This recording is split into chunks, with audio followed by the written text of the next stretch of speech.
A lot has been said about the delimitation bill from both sides of the spectrum. Now, I have two op-eds with me. One is by John Brittas, the CPIM MP, and the other one is by Tejasvi Surya, BJP MP. Let's see what both the parties are saying. First, we'll go to John Brittas. Now, in the beginning, he highlights what pretty much everybody in the opposition has been saying, that how the seat expansion would favor the BJP. It will expand its north base dramatically. And even if the relative ratios are preserved, it's the shift in the absolute numbers that changes the power metrics. And in politics, it's the raw absolute numbers that decide a party's influence, coalition leverage, kingmaker's role, and ultimately the legislative outcome. So in the beginning he writes about all of that, but it's in the end that he makes a couple of interesting points. Now I'm going to cite a number that every taxpayer should be concerned about.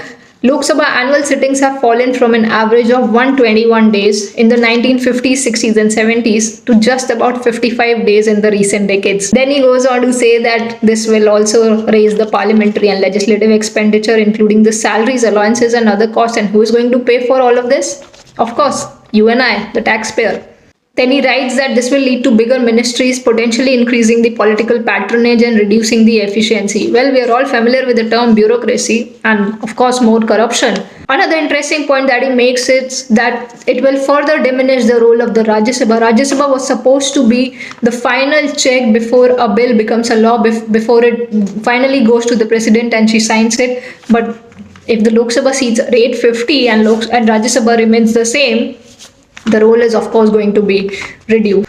One more final point which he makes is that the 50% expansion of seats risk transforming the parliament into a larger, more dysfunctional echo chamber. The Lok Sabha will not remain a place where decisions will be made. It will just become an echo chamber. Have you seen the face of Lok Sabha Speaker Om Birla in the recent sittings? And this is when the total 543 MPs are not even present together.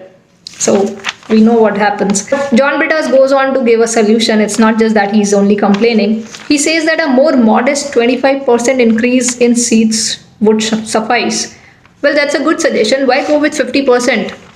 Let's first go and check if 25% increase is working. Now let's talk about Tejasvi Surya, the BJP MP. Well, he writes nothing interesting in the beginning. According to me, it's a flop show. He has compared the seat expansion on the basis of 2011 census and the flat 50% seat expansion. Well, it doesn't make any sense because the government later itself said that they are going to go with the 50% flat expansion formula. In the end, I would say there's a few points that I can highlight.